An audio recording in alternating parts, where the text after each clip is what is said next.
Dear friends, आपका सिक्का short and typing में स्वागत है। यदि आप चैनल पर नए हैं तो चैनल को सब्सक्राइब करें। डिक्टेशन 5 सेकंड बाद स्टार्ट हो जाएगी। Start. Sir, last one which the finance minister has indicated in his budget speech and coming to the finance bill, I would like to make some preliminary remarks. The previous speaker, the honorable member, compared India's performance with the performance of some other countries. We are accustomed to it. Whenever members of the Treasury benches speak, they compare India's performance with that of Pakistan, Ghana, Nigeria, and so on. I think it is most irrelevant. India cannot be compared with Ghana or even with Pakistan. India's industrial base, its resources are not comparable to any of these countries. Even such comparison is done on a very convenient basis. Even if you compare India with those countries, you will find, for example, the percentage of literacy in Ghana and in some of the African countries quite different. The literacy is much more there than in India, but no one from the Treasury benches points it out. As regards per capita income in Ceylon, which is a much smaller country than India, is higher than in India.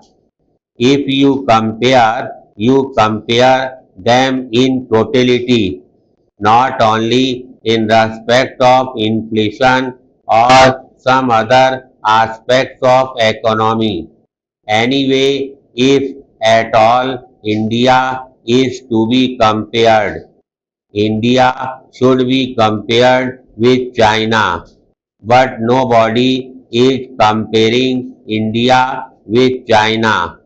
China is referred to only in respect of productivity, otherwise nobody refers to the development in China. Paragraph. While discussing the finance bill, I would like to make a little reference to the original budget because the finance bill is meant to give effect to the financial proposals contained in the budget for the year 1998-99. It is the general thinking of the people, and it is also an accepted theory that the budget of the government reflects the economic policy of the government. It indicates the path in which the ruling party wants to lead the country so far as the economy is concerned. So far as agricultural production is concerned. Now, even this annual budget exercise has become somewhat superfluous because many more things come before the budget and after the budget, which vitiate the effect of the actual annual budgetary proposals. This year, before the budget was presented to Parliament, the government came out with proposals for hikes in administered prices and It amounted to more than 3,000 crores of rupees. Paragraph.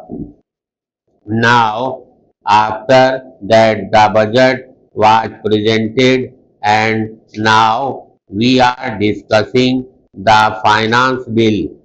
The whole thing is to be repeated. It is quite possible that after the parliament session is over, the government will again come out with proposals for hikes in administered prices for 1,000 or 2,000 crores. So, the annual budgetary exercise for the last few years has become an exercise which does not reflect the reality, which does not reflect the actual economic policy of the government. Sir, while in the budget the government came out with a huge deficit of rupees 7,000 crores or so.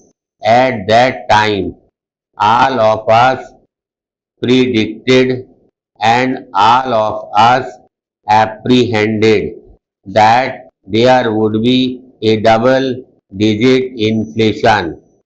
Now, from the various publications of the government, we find that presently the wholesale price index has gone up by 10 points.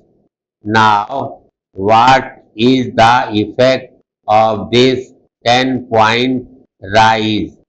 It does not reflect the actual prices because the manner in which the index figures are compiled is not quite correct, and we have raised objections several times.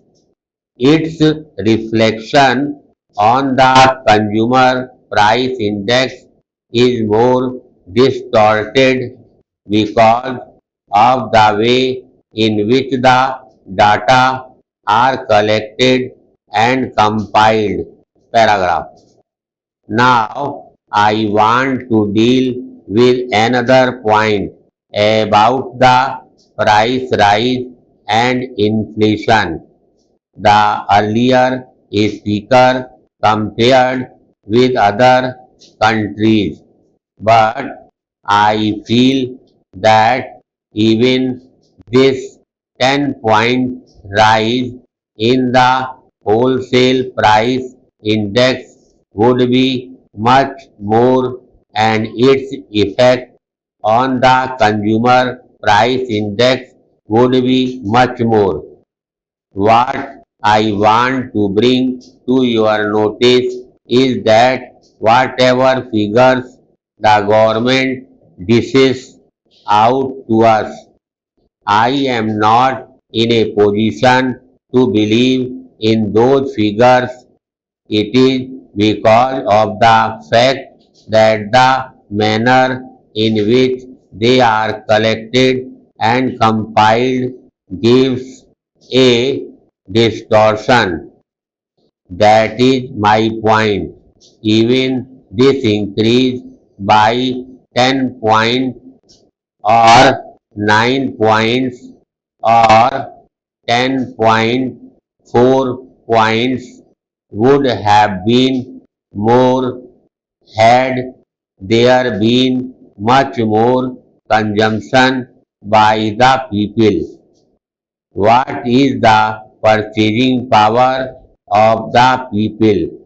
All the people have not got the purchasing power. Under consumption of the rural masses, under consumption even of the city poor have helped the government in maintaining the so-called 10-point rise. Had there been more consumption by the masses, the inflation rate would have been much more. That is my point. So the government is benefited by this underconsumption and lack of purchasing power of the poor masses both in the rural areas and in the city areas. This is one of the redeeming features. Thank you.